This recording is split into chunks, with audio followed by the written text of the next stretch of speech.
आज भी शायद पता नहीं है, उन लोगों को ऐसा लगता है। कैसा हीरो सोचिए जो यूनाइटेड नेशन में उसके नाम पे एक टीटी बनाया गया, उस टीटी में लिखा गया जब भी इस इंसान को मिलेगा उसको यूएन के हाथ में हैंडओवर कर दिया जाएगा। कितने डरते थे अंग्रेज।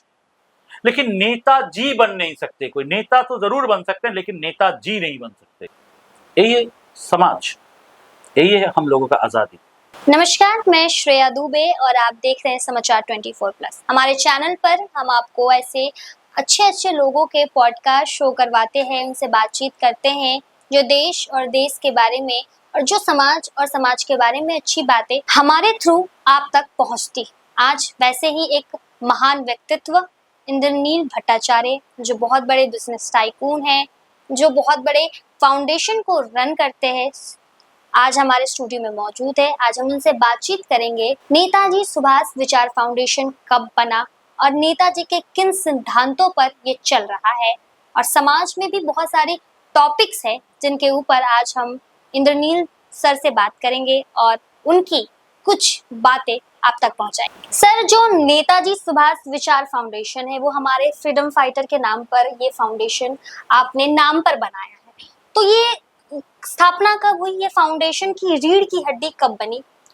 बंगाल में हम लोग बनाए थे नेताजी विचार फाउंडेशन। हमारा मकसद था नेताजी सुभाष चंद्र बोस जी का जो विचार है, मतलब ये विचार जो था, जो इनजस्टिस सुभाष चंद्र बोस जी के साथ हुआ था, नेताजी के साथ हुआ था, इसके ऊपर हम लोग कुछ करें। बाद में 2000 कोविड के बाद हमने दिल्ली में एक नया फाउंडेशन बनाया, उसका नाम है ऑल इंडिया नेताजी सुभाष विचार फाउंडेशन। हमारा जो उद्देश्य था, जिस समाज में आज के डेट में सुभाष चंद्र बोस जी का जो विचारधारा था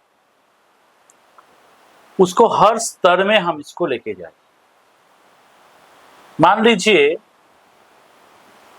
नेताजी, आज के डेट में जो पॉलिटिकल जितने सारे लोग हैं सबको हम क्या कहते हैं, नेताजी कहते हैं। तो नेताजी एक डेफिनेशन, सुभाष चंद्र बोस जी का जो नाम पे नेताजी लगा है, ऐसा नहीं है जो हर नेता वैसा है। नेताजी का एक आदर्श था, ये भारत देश के ऊपर उसका एक संकल्प था। उसने उसके थ्रू आजादी आता, मतलब आज मान लीजिए आजादी के बाद से आज तक हम लोगों को जो परेशानी झेलना पड़ता है, आजादी के नाम पे हम लोगों को जो आजादी मिला है, पता नहीं वो आजादी है या क्या है। डेफिनेटली आजादी है, लेकिन आज के डेट में सवाल यही है जो हम क्या सच में आजाद है? आजादी का मतलब क्या है? फ्रीडम का मतलब क्या है? फ्रीडम का मतलब है आप एक आजाद मुल्क में आजाद तरीके से अब जी रहे। तो जो सपना सुभाष चंद्र बोस जी ने देखा था और उसका जो आदर्श था, वो हर स्तर में, मतलब स्कूल से लेके आर्मी तक, इसको विस्तार करना हमारा उद्देश्य था। उसके ऊपर ही हम लोग काम कर रहे थे। तो ये है हमारा ऑल इंडिया नेताजी सुभाष विचार फाउंडेशन का मोटिव। आज के डेट में भी हम ऐसे ही चाह रहे, जो कुछ डिमांड हमारा था, कुछ डिमांड फुलफिल हुआ है। इसके लिए इस गवर्नमेंट को, सेंट्रल गवर्नमेंट को हम बहुत बहुत बधाई देना चाहते, बहुत बहुत शुभकामनाएं देना चाहते, धन्यवाद देना चाहते। लेकिन बहुत सारे मुद्दा आज भी है जो आज तक उठाया भी नहीं गया, और उठाया गया भी तो प्रॉब्लम सॉल्व नहीं हुआ। यही है ऑल इंडिया नेताजी सुभाष विचार फाउंडेशन। सर, जो सुभाष चंद्र बोस है या उनके आगे जो नेताजी लगा हुआ है, ये कोई भी आजकल आप देख रहे होंगे, अगर कोई भी काम कर रहा है, पॉलिटिक्स जो भी चल रही है, राजनीति चल रही है, कोई भी नया युवा नेता बन जाता है। लेकिन वो जो नेता का डेफिनेशन आपकी बात से मुझे पता चली, सुभाष चंद्र बोस के विचारों के कारण वो नेताजी नाम उनका जुड़ा। नहीं, ऐसा नहीं है। देखिए, नेता के बगल में तो जी जुड़ेगा जी। सुभाष चंद्र बोस जी, आज के डेट में सुभाष चंद्र बोस जी का जो नाम है, ये एक इंस्पिरेशन है, ये एक आग है। आज के जमाने में कोई ऐसा इंसान फिर से बन जाए फिर से हमको एक नया मौका मिलेगा, नया युग का सूचना होगा, शुरुआत हो जाएगा, जहां से शायद ये समाज को कुछ चेंज हो सके। देखिए, आज के समाज बटा पड़ा हुआ है, धर्म के नाम पे, जात के नाम पे, गरीबी के नाम पे, हर चीज में हम लोग खुद पे खुद ही लड़ रहे हैं। मतलब कोई चीज का कोई आदर्श नहीं है। आप जैसे बोल रहे हो जो नेताजी के नाम पे युवा समाज, ऐसा नहीं है। जो सुभाष चंद्र बोस जी एक इंस्पिरेशन, इस एक आग है, और ये आग कोई भी ले सकता है, इसका टेम्परेचर कोई भी ले सकता है। उस टेम्परेचर से एक मोटिवेशन है। ऐसा नहीं है जो सुभाष चंद्र बोस जी, अब उसका जो लाइफ सर्कल देखिएगा, जो आज के डेट में हमारे लिए बहुत दुर्भाग्य का विषय है कि उसका डेथ मिस्ट्री आज तक पता नहीं चला, जो उसका हुआ क्या है। ये हमारे आजादी के बाद के हमारे देश के या हम लोगों का एक दुर्भाग्य है कि हमारा लीडर्स, हमारा हीरो क्या हुआ उसके साथ, आज भी हमको पता नहीं है। और पता है भी तो वो भी 5 तथ्यों में बटा गया। आप कोई भी एक तथ्यों के अंदर खड़ा नहीं हो सकते हो। कोई कहता है प्लेन क्रैश में डेथ हुआ है, कोई कहता है वो रशिया में जाके डेथ हुआ है, कोई कहता है वो गुमनामी बाबा बन के आ गए हैं, कोई कहते हैं वो सैलमारी बाबा था, और कुछ लोगों का तो आज भी कहना है वो जीवित है, वो लौटेगा और देश का हाल पकड़ेगा। तो ये हमारे लिए एक अच्छी चीज नहीं है, एक बदनसीबी है। जो एक ऐसे हीरो, क्योंकि देखिए आप लोग जब मूवी देखते हो ना, मार्वल्स का मूवी देखते हो, वहां पे आप लोग देखते हो सुपर हीरो को देखते हो। सुपर हीरो अपने देश को बचाता है। आज सोचिए, हम इलेक्ट्रॉनिक्स जमाने में, डिजिटल जमाने में जी रहे हैं, हमें ऐसे मूवी देखने में बहुत मजा होता है। और उस जमाने में ऐसे एक हीरो रात को ब्रिटिश पुलिस को, ब्रिटिश एजेंसीज को झांसा दे के अपने घर से निकल के और नंगा पैर वो पूरा काबुल, अफगानिस्तान होके रसिया तक पहुंचा। और वहां पे जाने के बाद वहां पे उसने एक आर्मी का गठन किया। बाद में वो आर्मी वो ले आ नहीं पाए, और वहां से उसने फौज की मदद से सबमरीन के चलते बहुत दिन समुद्र के अंदर अंदर अंदर अंदर आके उसने आजाद हिंद फौज सिंगापुर में उसने ज्वाइन किया, जो रासबिहारी बोसु जी के नेतृत्व में बना था। और उस फौज को लेके इंडिया में मोर्चा संभाला, और पहले आजादी उसने लाया अंग्रेजों के हाथ से इंफॉल, मणिपुर और अंडमान निकोबार आइलैंड का। जो आजादी हमको मिला बाद में, वो आजादी वो पहले लाया। और वो आजादी मतलब उसके गवर्नमेंट था, उसका करेंसी था, उसका हर सिस्टम था।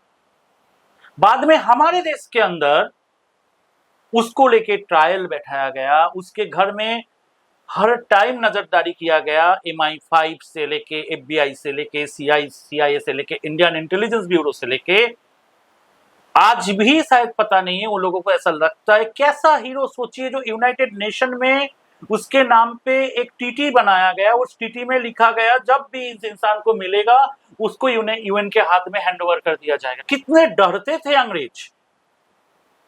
ओनली अंग्रेज नहीं, पूरा यूरोपियन यूनियन डरते थे इससे।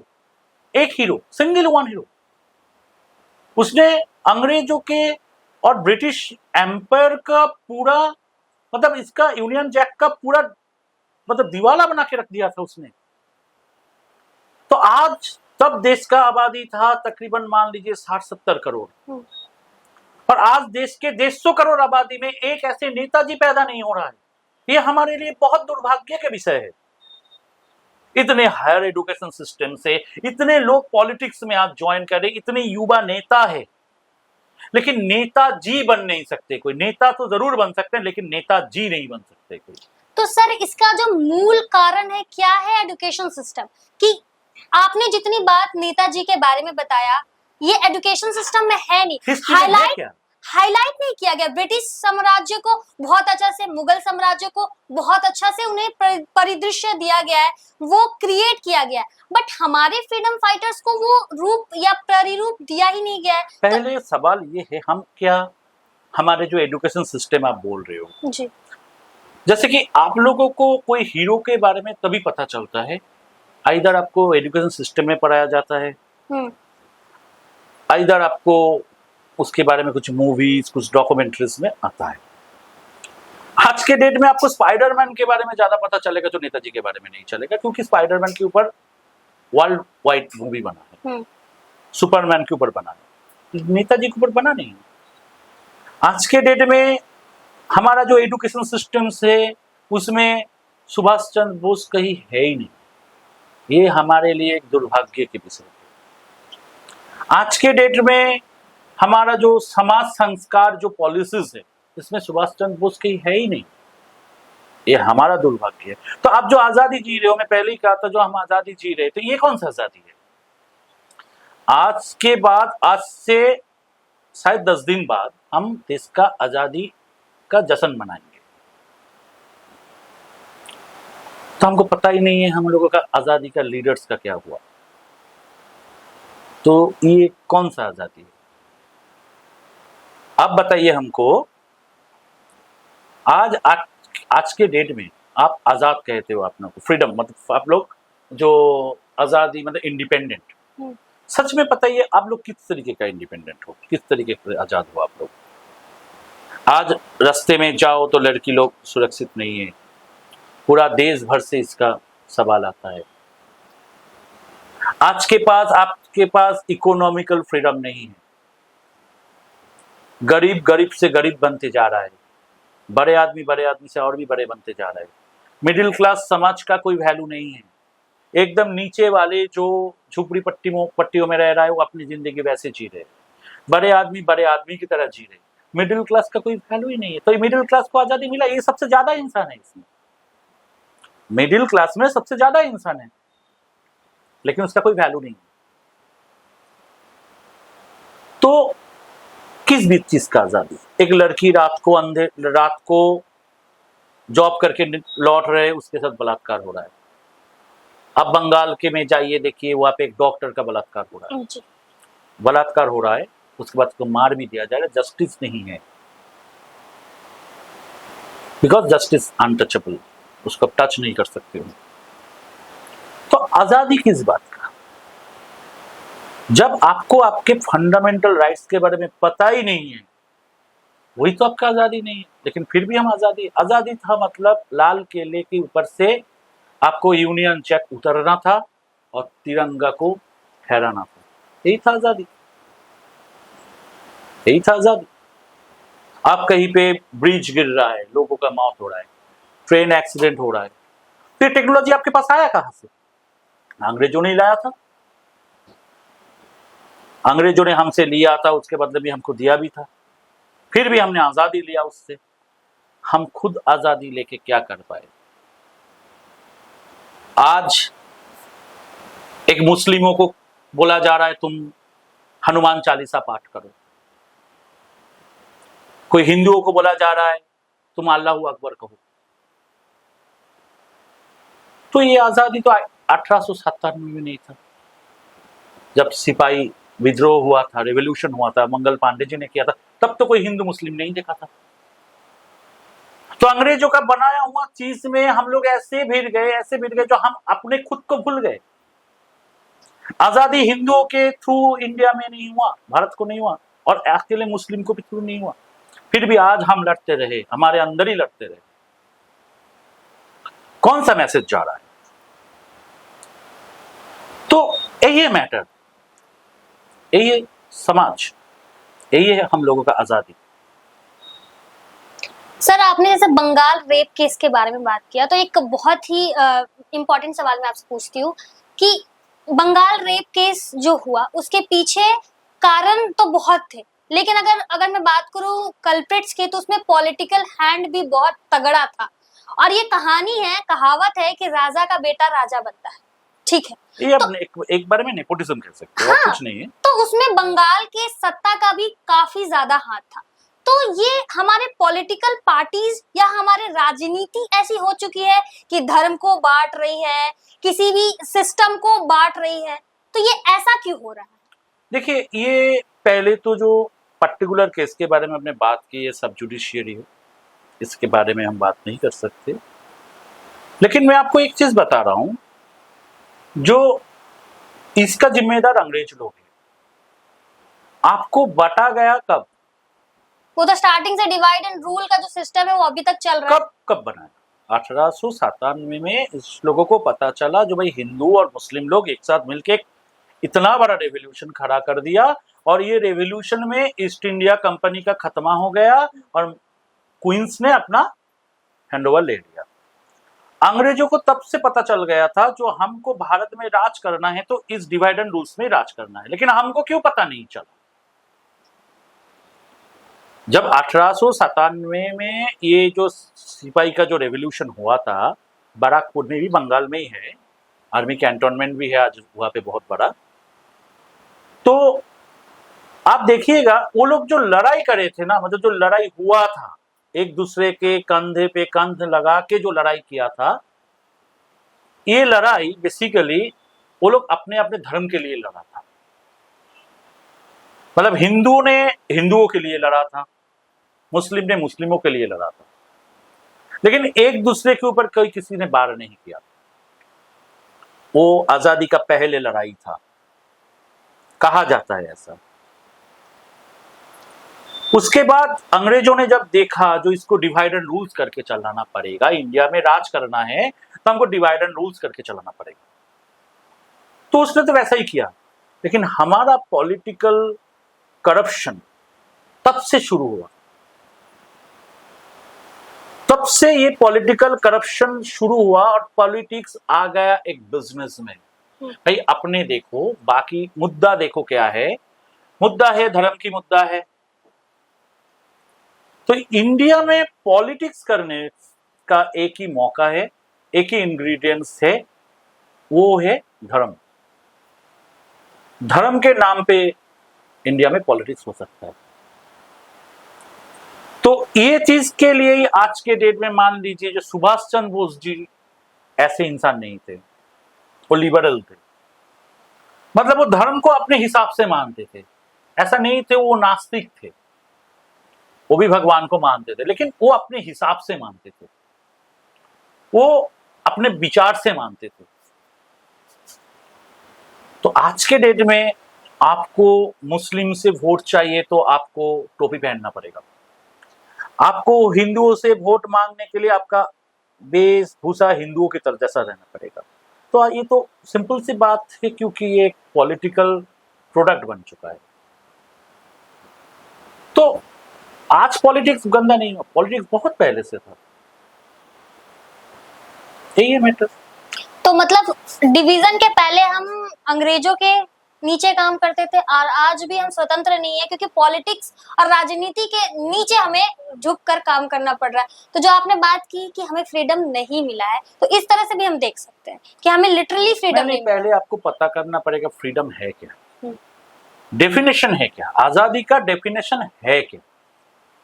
पहले इसको आप एक काम कीजिए, एक व्हाइट पेपर लीजिए और वहां पे इस सवाल का आंसर लिखिए। आपके अंदर से जो आएगा, जो आजादी का मतलब है क्या, क्या है आजादी, क्या कौन चीज में आपको आजादी चाहिए, और उसके बाद आप जस्टिफाई कीजिए कि ये आजादी मेरे को मिला जो मैंने डेफिनेशन में लिखा, और ये डेफिनेशन में लिखने के बाद मेरे को ये वाला आजादी मिला या नहीं मिला, लेकिन तो आपको खुद पता चलता पहले के मुकाबले आज जो महिलाओं के साथ हो रहा है, या कुछ तो 20% फ्रीडम है ही ना, फ्रीडम ऑफ स्पीच है। फ्रीडम तो बेसिकली है। आज एक साथ पुरुष महिला एक कैबिन में बैठ के काम कर सकते हैं, पहले में तो ऐसा नहीं होता था। कौन बोला? पहले में तो महिलाएं अंग्रेजी के बोलती जमाने भी में नहीं भी महिलाओं ने काफी तरक्की किए थे, पॉलिटिक्स में थे, सरोजिनी नायडू थे पॉलिटिक्स में। अंग्रेजी के जमाने में बहुत सारे ऐसे एडवोकेट्स थे जो महिलाएं थे, आजादी कब नहीं दिया गया था वो लोगों को, डॉक्टर्स थे महिलाएं। तो मैटर वो नहीं है, एक होता है स्वतंत्र शासन, जो मैं अपने किसी को शासन कर रहा हूं, और एक होता है बाहर वाले का शासन। देखिए नेताजी सुभाष चंद्र बोस जी एक खुद कैम्ब्रिज का एवं हाईली एडुकेटेड, वो चाहते तो अंग्रेज गवर्नमेंट का बहुत बड़ा ऑफिशियल पोस्ट में जा सकते थे। एडुकेशन उसने पूरा अंग्रेजों से ही लिया है।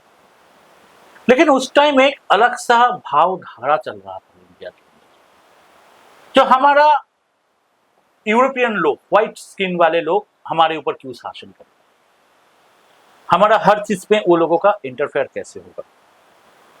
मेरे को लगता नहीं, ये 200 साल से अंग्रेजों ने हमारे लिए जो सर्वनाश किया है, जो मतलब जो हमारा प्रॉब्लम किया था, और वे आजादी देने का टाइम से और आजादी हम लोगों को लेने के टाइम के वक्त जो सर्वनाश उस लोगों ने हमारे साथ किया है वो काफी ज्यादा है। पहले धर्म के नाम पे देश बांट दिया, प्रॉब्लम तो सॉल्व नहीं हुआ। आज भी कश्मीर को लेके हम लड़ रहे हैं, हमारा इकोनॉमी इसमें इन्वॉल्व है, हमारे इतने सारे जवान इसमें शहीद होते हैं, कितने सारे परिवार खत्म होते हैं। कुछ दिन पहले आपने देखा है पहलगांव के आक्रमण मतलब अटैक्स में कितने सारे घर उजड़ गया है, बच्चे अनाथ हो रहा है। फायदा क्या हुआ? आजादी का मतलब क्या है? आपको एक सुंदर सा कहीं पे जाना है, आप घूमने जा रहे हो, तो आपको घूमने जाने के बाद वहां पे आपको मौत मिल रहा है, ये आजादी है? कौन सा आजादी की बात कर रहे हैं? आजाद है, लेकिन हम खुद के अंदर खुद पराधीन हो चुके हैं। आजाद तो मिला है अंग्रेजों से, एक बाहर की सभ्यता से, एक बाहर की संस्कृति से, बाहर का हर चीज में हमको आजादी मिला है। आज तक हमारे देश में राष्ट्रीय भाषा कौन सा है हमको पता नहीं। आज इंडिया के अंदर भाषा को लेके, लैंग्वेज को लेके लड़ाई हो रहा है। आप देखिए साउथ में जाइए, प्रॉब्लम से बंगाली लोगों को महाराष्ट्र में प्रॉब्लम है, यहाँ पे दिल्ली के अंदर देखिए बंगाली लैंग्वेज को लेके प्रॉब्लम से। तो ये प्रॉब्लम जो झेल रहा है, ये कौन सा आजादी का मजा ले रहा है? आपको पूरा हिंदुस्तान में आप बता सकते हैं हमारा राष्ट्रीय लैंग्वेज कौन है? और डेमोक्रेटिकली इसको माना गया है, मतलब संविधानिक इसको माना गया है, बताइए। संस्कृत है। कौन बोला? ऐसा कुछ है ही नहीं। आप संस्कृत में बात करते हो मेरे साथ? आपका हर दिन तो दैनंदिन जीवन होता है, आपका हर दिन आप किससे संस्कृत में बात करेंगे? स्कूल में बस पढ़ा था संस्कृत। कोई राष्ट्रीय लैंग्वेज कौन सा है? भारत एक राष्ट्र है, इसका एक राष्ट्रीय लैंग्वेज होना चाहिए। क्या है राष्ट्रीय लैंग्वेज हमारा? संस्कृत या हिंदी है। हिंदी तो है नहीं। देवनागरी। कौन बोलता है? आपका राष्ट्रीय लैंग्वेज होगा तो सब तो उसमें ही बात करेगा ना जी। मैं कर्नाटका जाऊंगा तो मैं कर्नाटका में जाके संस्कृत में बात करूंगा। जैसे कि कास्ट डिवाइड हो गया है, लैंग्वेज भी डिवाइड हो गया है। मतलब कॉन्स्टिट्यूशनली इसको एकत्रित किया ही नहीं गया।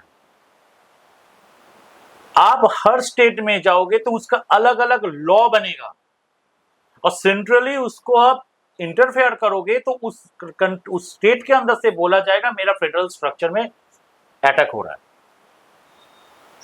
जब देश एक है, कानून एक होना चाहिए, लैंग्वेज एक कॉमन लैंग्वेज होना चाहिए, सबको वो मानना चाहिए। तो आज के डेट में जो हम लोग भाषा को लेकर लड़ रहे हैं, हम बंगाल से हैं, हम यहाँ पे बंगाल बोलेंगे तो कुछ सोचेगा ये तो बांग्लादेश से आया है। बांग्लादेश बांग्ला भाषा के लिए बना है। वर्ल्ड में एक ऐसा कंट्री जो भाषा के लिए बना है, लैंग्वेज के लिए कंट्री बना है, वो बांग्लादेश। तो सर ऐसा क्यों होता है कि धर्म के आधार पर, लैंग्वेज के आधार पर जो ऊपरी स्तर पे राजा बैठे हुए हैं वो मोल्ड कर देते हैं इस चीज को? राजा कौन है? ये तो आपका प्रजातांत्रिक देश है, राजतंत्र का तो है नहीं कुछ। कैसे? नेता तो है ना, नेता ही तो नेता तो सर्वेंट है पब्लिक का। कहाँ सर? आप तो कहने के लिए तो उसको बनाइए। आपको चुनाव देके नेता चुनते हो, आप चुनाव करके एक नेता को भेजते हो विधानसभा में, आप एक चुनाव करके भेजते हो नेता को पार्लियामेंट में, तो आपके चुनाव से तो जा रहा है वो, तो वो कैसे राजा बन गया? वो कैसे राजा बन गया? वो तो हमारे सर्वेंट है, हम जैसे काम बोलेंगे वो करेंगे। लेकिन हम भूल गए हमारा नेचर क्या है। हमने किसी को बनाया मतलब वो है मेरा गुरु है, वो मेरा बॉस है, वो मेरा राजा है। ये थिंकिंग, ये सोच चेंज होना जरूरी है। इस देश में कोई राजा नहीं है, प्रधानमंत्री भी हमारे से चुने हुए जाते हैं। तो आप राजा कैसे मान लेते हो? प्रजातंत्र में प्रजा ही शेष आखिरी बात कहता है, लेकिन हमारा यहाँ पे क्या प्रजा आखिरी बात करता है? आपको मैं पूछता हूं ना, यहाँ पे प्रजातंत्र में प्रजा एकदम आखिरी में बात करेगा, लेकिन यहाँ पे प्रजा को बोलने का आजादी है। आप बोल सकते हो, पहले आपको कैसे फ्रीडम ऑफ स्पीच मिला? आपको फ्रीडम ऑफ स्पीच कैसे मिला? आपने बोला आजादी का मतलब है फ्रीडम ऑफ स्पीच। आप राजा, आपके लीडर, चुने हुए लीडर्स के बारे में एक कुछ बोल सकते हो? बोल नहीं सकते हो। तो आपको फ्रीडम ऑफ स्पीच तो मैंने पहले ही कर दिया। बोलिए आजादी का दूसरा डेफिनेशन में क्या आना चाहिए था? कौन सा चीज आना चाहिए था? फ्रीडम ऑफ एक्सप्रेशन हो गया। आप कहीं भी जा सकते हो, कहीं भी घूम सकते हो। देखिए आज के डेट में लेकिन इसमें भी तो है ना freedom of choosing your own God, ये भी तो एक है। देखिए वो तो है ही, पहले से ही था। आप कौन सा धर्म से हो, आप कौन सा, गवर्नमेंट ने तो किसी को मना नहीं किया भाई तुम, हमारे देश में तो ये सच है, मतलब हमारे गवर्नमेंट ने तो किसी के ऊपर दबाव नहीं डाला भाई तुम अल्लाह को मानते हो तो साथ साथ में राम को भी मानो, उसने बोला नहीं। हम भी राम को मानते हैं तो इसका मतलब ऐसे तो नहीं बोला भाई तुम अल्लाह को मानना चाहिए। वो अलग है, वो आजादी है, और वो आजादी के चलते आज के डेट में इतना प्रॉब्लम हो रहा है। धर्म के ऊपर हमेशा कंट्रोवर्सी क्यों होता है? हरदम कंट्रोवर्शियल मुद्दा धर्म को ही लेकर बनता है, और बहुत लोग अपना जेब भरते हैं इस चीज को लेकर। ये तो कंट्रोवर्सी, ये तो प्रोडक्ट हो गया। धर्म, मैंने पहले बताया ना, धर्म आज के डेट में एक प्रोडक्ट है, पॉलिटिकल प्रोडक्ट है। क्योंकि इंडिया में जो पॉपुलेशन है, आउट ऑफ कंट्रोल वाला पॉपुलेशन, और साथ साथ में देखा जाए तो यहाँ पे जो गरीबी है, जो भूखमारी है, ये ज्यादा से ज्यादा दिखाई नहीं देता है, और इसके बारे में कोई बात भी नहीं करता है। और बात करेगा तो मान लीजिए इसके ऊपर ये मुद्दा लेके आएगा धर्म का। देखिए हर दिन हम लोग ये सोचते हैं ये हमारा बगल वाले कंट्री का क्या हो रहा है, चाइना का क्या हो रहा है, पाकिस्तान का क्या हो रहा है, सबसे हमारा इसमें हमारा कोई फायदा नहीं है। क्योंकि हम लोग जो हर दिन रोटी रोजी कमाते हैं ना, हमको पूरा 24 घंटे ऐसे ही चले जाते हैं, हम रोटी रोजी कैसे कमाएं और अपना परिवार को कैसे जिए और इसको कैसे एक मुकाम तक लेके जाए। लेकिन इसके बाद भी हमको ये जानना जरूरी है भाई खेल किसके साथ हो रहा है, खेल में कौन जीत रहा है। पाकिस्तान में कल कितने प्रॉब्लम हो रहा है, पाकिस्तान के लोग कितने भूखेमारी में हैं, पाकिस्तान के लोग कैसे मर रहा है, हम कैसे उसको मार रहा है, ये हमारे हर दिन का एक मसालादार टॉपिक होना जरूरी है। और यही है पॉलिटिकल फायदा। आपके और मेरे हर दिन के रोटी रोजी में ये है नहीं, लेकिन ये हमको जानना जरूरी है, और ये जानने के लिए हमारे मन में जो उत्सुकता है, ये पॉलिटिकली फायदेमंद चीज है। मतलब हमको अपने अंदर सुधार लाना पड़ेगा, क्योंकि क्या होता है कि इतने लोगों की यहाँ पे उपस्थिति है, लोग रहते हैं, तो लोग सोचते हैं कि हमारा परिवार, हमारे बाल बच्चे, हमारा दिनचर्या कैसे चल रहा है, बस उससे मतलब है। और ये जो इश्यूज है, ये टॉपिक्स है, बस एक 24 स्क्रीन पे देख के ही लोग समझ जाते हैं कि चलो कोई बात नहीं, एक वोट से तो किसी का सत्ता नहीं पलट सकता ना। वोट देने वाले तो बहुत आप बताइए तो डेमोक्रेसी कितने % वोटिंग के ऊपर टिका हुआ है? 20-35%, 40%, 60% लोग जो वोटिंग में जाते ही नहीं। तो ये लोग क्या देश का नागरिक नहीं है? आपका डेमोक्रेसी आज के डेट में 40% में है, कभी हो सकता है 20% में आ जाएगा, कभी हो सकता है 10% में आ जाएगा, ऐसे भी हो सकता है कभी 0 में आ सकता है, 1% में भी तो गवर्नमेंट बनेगा। देखिए हर दिन मतलब क्या है ना, मतलब हर दिन कोई, मैं पहले बताया, जो हम हर दिन रोटी रोजी के बारे में सोचते हैं, हमारा परिवार कैसे जिएगा। और इस कंट्री में ये कोई किसी को कोई जरूरत नहीं है जो कौन क्या कर रहा है क्या नहीं कर रहा है, चल रहा है तो चलो। एक 150 करोड़ की आबादी का कंट्री है, आप एक एक करके तो कुछ नहीं कर सकते, क्योंकि आपने पहले पॉपुलेशन कंट्रोल नहीं किया। अच्छा एक चीज बताइए, आज पूरा देश में एक चीज को लेके बहुत सारे मुद्दा आ रहा है, वो है आइडेंटिटी कार्ड। हम्म, क्या है हमारा लीगल आइडेंटिटी कार्ड जो प्रूव कर सकता है जो आप इंडियन हो, मैं इंडियन हूं? आधार का। कैसे? ये तो आधार कार्ड का मान्यता तो पहले ही सुप्रीम कोर्ट ने खारिज कर दिया था। कौन सा आइडेंटिटी कार्ड है, बता सकते हैं? आपका थोड़ा मैं पूछ सकता हूँ, जो आजादी, हम्म, ये शुरुआत हुआ था आजादी के नाम से। आपका देश का नाम क्या है? भारत। कहाँ पे लिखा हुआ है? ये तो पहले से हमने पढ़ा है। मैं बोलूंगा तो इंडिया है, तब मानोगे? इंडिया तो इंग्लिश हो गया, वो तो बदल दिया, भारत है, उसको तो इंडिया Okay. बनाया, हिंदुस्तानी फिर उर्दू वर्ड हो गया। हिंदुस्तानी उर्दू वर्ड हो गया। हमने हिंदुस्तानी तो मतलब ब्रिटिश हिंदुओं का स्थान। जी। तो ये क्या संविधान में लिखा हुआ है? मान्यता है? अभी कुछ साल से भारत नाम आ रहा है, उसके पहले वो भी आजादी के 70 साल बाद। हमारे लीडर्स और हमारे कुछ लोग पढ़े लिखे हैं, वो भी बेतुके बात करते हैं, ऐसा मशीन बनाएंगे, आलू जाएगा, सोना आएगा। तो इसका जिम्मेदार कौन है? आप रास्ते से जा रहे हो, एक पागल बोल रहा है देखो ऊपर से चंद्रमा खुद जमीन पे आ रहा है, तो आप क्या करोगे? खड़ा रहो के सुनोगे? क्योंकि आपको पता है वो तो पागल है। आप रास्ते से जा रहे हो, कोई एक पागल आदमी बैठा हुआ है, वो बोलेगा देखो देखो चंद्रमा जमीन पे आ रहा है, वो उतर के आ रहा है, देखो। तो आप क्या करोगे? देखोगे? कुछ लोग तो देखेंगे, कुछ लोग उसको पागल समझ के ये भाग जो जाएंगे। वो पागल समझ के चला जाएगा, ये 60% वोटर है, अच्छा, और वो जो देखेगा वो 40% वोटर है। तो इसलिए कोई ऐसा बोल पा रहा है आलू से सोना निकलेगा, और सुनने के बाद भी आज के डेट में ये उसको पॉलिटिकल लीडर माना जाता है। तो ये मजबूरी किसका है? हमारी। ये मजबूरी आप लोगों की है। हम तो सुनते भी नहीं है, हम तो सुनते भी नहीं है, क्योंकि हम तो आते हैं 60% वोटर। आप खुद समझदारी नहीं दिखाओगे तो आप आके आपके लीडर से समझदारी का एक्सपेक्टेशन मत रखो। मैं दुनिया के बारे में एनालिसिस तब करूंगा जब मेरे को पता, हर चीज का पता सही तरीके से रहेगा। तो मैं वही कह रहा हूं, जो आपको कोई समझा देगा आप समझ लोगे, ऐसा नहीं है। हमें खुद में चेंज लाने की जरूरत है। खुद में चेंज लाइए, हर चीज का सवाल कीजिए।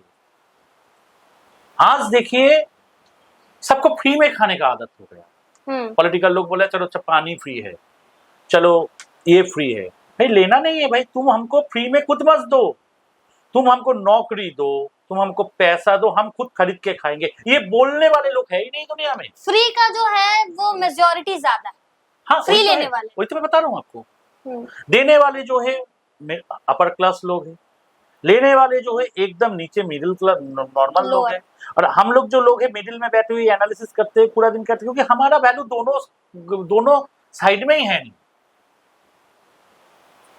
आपको फ्री का जरूरत नहीं। आपके जेब में आज पैसा रहेगा, मान लीजिए 2000 रुपया है और आपको 200 रुपया का बिरयानी खाना है, तो आप तो किसी के पास हाथ नहीं मारोगे, जब भाई मेरे को पैसा दे दो, भाई बिरयानी खाना है, भाई फ्री में बिरयानी दे दो, ऐसा तो नहीं है। तो जब आपके पास ऐसा नहीं है तो आपके पास सामर्थ्य है, 2000 आपने कमाया है, लेकिन जिसके पास 200 रुपया भी नहीं है वो तो फ्री में ही जाएगा जी। उसको डिमांड करना चाहिए, गलती उसका है। वो पूछना चाहिए भाई मेरे को फ्री में नहीं चाहिए, तुम मेरे को एक काम दो, वो काम करने के बाद मेरे को कुछ पैसा दो, और वो पैसे से मैं कुछ खरीद के खाऊंगा। अरे सबको मिल रहा है फ्री में, वो सोच ही तो डेवलप नहीं हो पा रही ना तो सर। कैसे होगा? सोच डेवलपमेंट आना बहुत जरूरी है। बहुत आप परिवर्तन करने का कोशिश मत करो, खुद परिवर्तित हो जाओ। दुनिया कैसे चल रहा है, वो गाड़ी इधर से जाना चाहिए तो उधर से क्योंकि जरूरत नहीं, वो उधर से जा रहा है तो मेरे को इधर से जाना पड़ेगा। परिवर्तित हो चाहिए, किसी को परिवर्तन करवाने का जरूरत ही नहीं है, इसके बदले खुद परिवर्तित हो जाए। देखिए समझ जो सोसाइटी जो है अपने आप ठीक हो जाए।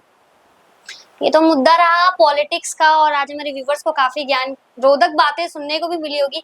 हमने सुना है सर आपके घर में लक्ष्मी आई है, और हिंदुस्तान का ये दुर्भाग्य है, पहले से आया है कि पुरुष प्रधान देश है और लड़कियों को आज भी वो दर्जा नहीं दिया जाता है। कई गांव में आप अगर जाओगे वहां पे लड़कियों को पैदा होने से पहले मार दिया जाता है। तो उसको कहां तक आप देखते हैं और उसके पीछे कौन सा कारण? ये इसके पीछे जो है ना, ठीक है, पहले तो हर लड़की लक्ष्मी है जी। तो आपको जब बेटी के बारे में पता चलेगा ये लक्ष्मी है, तब आप उसके ऊपर बहुत प्यार जताओगे, उसका सम्मान करोगे। ये सोच चेंज करना जरूरी है। बेटी को पॉजिटिवली बेटी के हिसाब से देखना जरूरी है। आपके घर में लक्ष्मी आए तो आप सोच रहे हो लक्ष्मी आए, लक्ष्मी का मतलब क्या है? पैसा, धन संपत्ति। तो कल नहीं आएगा तो आपका नसीब में हो धन संपत्ति, पैसा नहीं है, तो आप अपने लक्ष्मी को क्या कहोगे? तो पहले ये सोच गलत है, ये सोच को थोड़ा सही करना है। मेरे को बहुत सारे लोग ऐसे बोलते आपके घर में लक्ष्मी आए, तो बोला मेरे घर में मेरा बेटी आए, एक बेटी आए, एक औरत आए, जैसे मेरा माँ है, मेरा बीवी है, वैसे ही मेरा बेटी है। बेटी को मैं लक्ष्मी भी बनाऊंगा, बेटी को मैं लक्ष्मी बाई भी बनाऊंगा। जी बिल्कुल।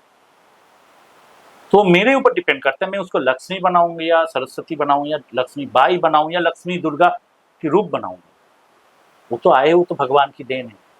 और बाकी रहा जो ये चीज कर रहा है उसका मानसिकता के ऊपर बहुत बहुत धिक्कार है मेरा।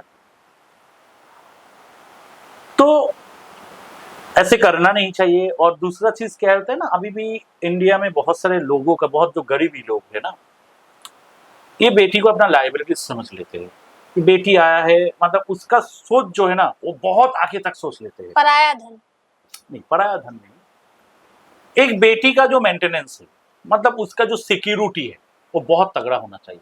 बिल्कुल। मैंने आपको क्या बोला? आपने मेरे को बोला मेरे घर में बेटी आए है, मतलब लक्ष्मी आए। तो मैं क्या बोला? मैं उसको लक्ष्मी के हिसाब से देखूंगा और मैं लक्ष्मी बाई भी बनाऊंगा। लक्ष्मी बाई कौन थे? वो एक योद्धा थे, अपना सुरक्षा खुद करने के लिए हथियार उठाए थे। मैं दुर्गा बनाऊंगा।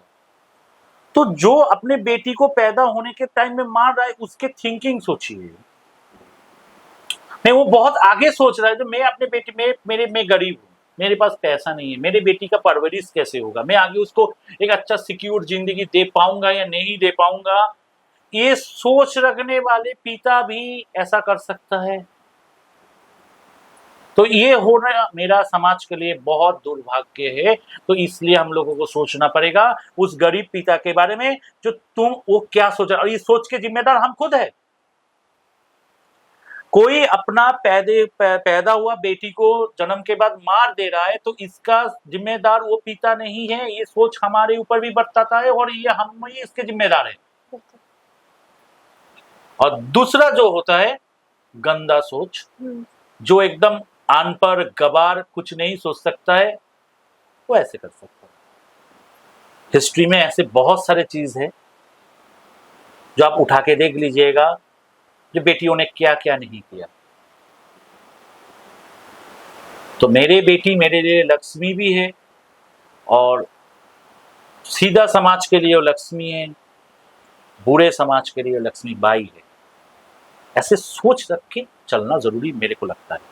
अपने सोच को बदलिए, क्योंकि अपने अंदर परिवर्तन लाना सबसे ज्यादा जरूरी है। देश बाद में बदलेगा, सबसे पहले आपको अपनी सोच पर काम करना पड़ेगा। अगर आज आप अच्छा सोचेंगे तो कल भी आपके साथ अच्छा होगा। अपनी बेटियों को लक्ष्मी नहीं बल्कि लक्ष्मी माई बनाने की अब तैयारी करना शुरू कर दीजिए। ऐसी पॉडकास्ट हम आपको अपने चैनल पर दिखाते रहेंगे, ऐसे लोगों से मिलवाते रहेंगे।